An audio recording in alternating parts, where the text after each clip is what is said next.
ভালো মানুষ কতদিন, শয়তান থাকে চিরদিন। তাদিনাদিন দিন, তাদিনাদিন দিন, আমার নানাই বাজাই বিন, তোর নানি নাগিন। তোরা কি ভাবছিস 1 মাসের জন্য আমি চলে যাচ্ছি? মানুষের মনের শয়তান বড় শয়তান, ইবলিশ শয়তান আর কি। দেখতে থাক তোরা। কালকেতে রোজা শুরু থেকে আর কি করব, আজকেই চলে যাই। আরে সামনে দেখি আমার বন্ধু। দোস্ত, কিরে এখানে বসে কি করিস? আরে এখানে বসে গেম খেলছি। তা তুই কনে যাচ্ছিস? আমার তো ছুটি হয়ে গেছে, কালকেতে রমজান না, তাই আমি 1 মাসের জন্য ছুটিতে যাচ্ছি। ও ইয়া, কালকে থেকে তো রমজান মাস, তাহলে তুই ছুটিতে যাচ্ছিস। আমরা তো এবার শান্তিতে থাকতে পারবানে। এই শান্তিতে থাকবি মানে? তোরা আছিস কি জন্যি? আমার কাজ তোদেরই করা লাগবে। আমাকে করা লাগবে মানে? আরে শোন, কালকেতে তো রমজান শুরু, আমি তো 1 মাসের জন্য চলে যাচ্ছি। তোরা রোজা থাকবি কিন্তু নামাজ পড়বি না।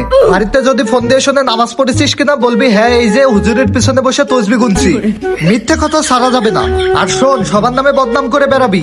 আরেকটা কথা বলি, আমাদের আলিম কাকার কাছে ভালো ডাব হইছে, প্রত্যেকদিন তারাবির সময় ওই গাছের থেকে ডাব চুরি করবি। আর আমাদের ওই দক্ষিণ পাড়ায় ওইখানে ভালো আম হইছে, ওই ডাব খাওয়া শেষে আম পাততে যাবি, লোকে যা আছে ফল সব চুরি করে একদম সাবার করে দিবি।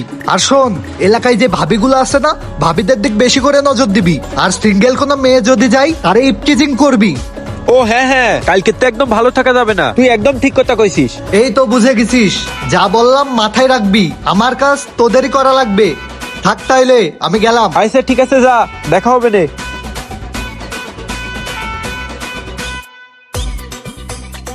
এই কিরে শয়তান, কই যাই? ভাই আমার তো ছুটি হয়ে গেছে, 1 মাসের জন্য ছুটিতে যাচ্ছি। কালকে তো রমজান মাস না। যাক, তাহলে 1 মাস শান্তিতে থাকবো, আর তো দেখা হবে না। যা তুই। ও ভাই, আমি থাকছি না তো কি হয়েছে? আপনারা তো আছেন, দায়িত্ব আপনাদের দিয়ে যাচ্ছি। আমার দায়িত্ব আপনারা পালন করবেন। আমরা কি পালন করব? আরে ভাই, আপনারা কি করবেন মানে? আপনারা তো 11 মাস ব্যবসা করেন না, এই মাস রমজান মাস, এই মাসে আপনাদের ব্যবসা করা লাগবে। ভাই দ্রব্যমূল্য যা আছে সবকিছুর দাম বাড়াই দেবেন। চাল ডাল আদা পেঁয়াজ রসুন যা আছে সবকিছুর দাম বাড়াতে হবে আপনাদের। এই গরিব অসহায় মানুষ যারা আছে এরা যেন কিনে খাতে না পারে আপনাদের কাছ থেকে, সেইভাবে আপনারা দাম ফিক্স করবেন। হ্যাঁ, তুই ঠিক কথাই কইছিস। আজকে তো সবকিছুর দাম বাড়াতে হবে। মানিক, আজকে তো সবকিছুর দাম ডাবল করে দিবি। ঠিক আছে ভাই, দায়িত্ব ঠিকভাবে পালন করেন। 1 মাসের জন্য আমার দায়িত্ব আপনাদের পালন করা লাগবে। থাকেন, আমি গেলাম। আচ্ছা যা তুই। ভাই আসেন আসেন আসেন, ঢাকা ঢাকা ঢাকা। ও পাইছি, সবকিছুর দাম বাড়বে, গাড়ি ভাড়া বাড়বে না তা তো হবে না। ভাই শোন। আরে শয়তান, কনে যাস তুই? আরে কালকে তো রমজান না, তাই আমার ছুটি হয়ে গেছে, আমি 1 মাসের জন্য ছুটিতে যাচ্ছি। হ্যাঁ যা যা, বিদায় হ। আরে আমি তো যাচ্ছি, কিন্তু তোর কিছু দায়িত্ব পালন করা লাগবে। হ্যাঁ বল, কি করতে হবে? আরে শোন, কালকে তো রমজান মাস, 1 মাস পর ঈদ। এই ঈদে সবাই ছুটি পাইলে পরিবারের সাথে ঈদ করার জন্য সবাই বাড়ি যাবে। এখন তারা দূর দূরান্ত থেকে অনেকে যাবে, আর এই সুযোগটাই তোর কাজে লাগাতে হবে। টিকিটের দাম যা আছে ডবল করে দিবি, যাতে তারা হয়রানির শিকার হয়। আর শুধু তুই একা না, এই আশেপাশে যারা আছে সবাইরে বলে দিবি, যারা বাড়ি যাবে তারা যেন বাড়ি যেতে না পারে। আর এভাবেই তোরা ঈদের বাজারে সিন্ডিকেট শুরু করে দিবি।